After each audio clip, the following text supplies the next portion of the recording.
হঠাৎই বন্ধ হলো বেশ কিছু জনপ্রিয় ধারাবাহিকের শুটিং, সাথে একটি নতুন ধারাবাহিকের শুটিং। স্টুডিও পাড়ায় বিভিন্ন সমস্যার কারণে হঠাৎ করেই ধারাবাহিকগুলো শুটিং বন্ধ করে দেওয়া হয়। বেশ কয়েকদিন আগেই পরিচালকের সাথে ফেডারেশনের ঝামেলা লাগার কারণেই বন্ধ হয়ে গিয়েছিল বেশ কিছু ধারাবাহিকের শুটিং।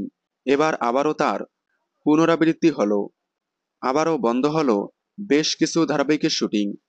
সৃজিত রায় এবং সৌভিক চক্রবর্তীর আন্ডারে বর্তমানে সম্প্রচার হচ্ছে জি বাংলায় কোন গোপনে মন ভেসেছে এবং নিম ফুলের মধু।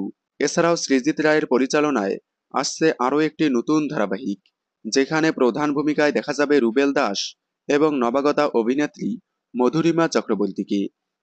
এই ধারাবাহিকের জন্য দাসানি স্টুডিওতে সেট তৈরি করা হলেও হঠাৎ করেই একটি ভুল বোঝাবুঝি হওয়ার কারণে বন্ধ হয়ে যায় এই ধারাবাহিকের কাজ।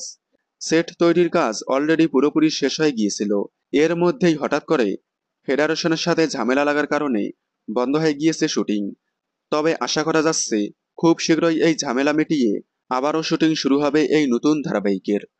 প্রসঙ্গত, নিম ফুলের মধু বন্ধ করে নিয়ে আসা হচ্ছে এই নতুন ধারাবাহিকটি। বাংলা বিনোদনের এই ধরনের সকল আপডেট সবার আগে পেতে চ্যানেলটি সাবস্ক্রাইব করে পাশে থাকা বেল আইকনটি বাজিয়ে দিন। ধন্যবাদ।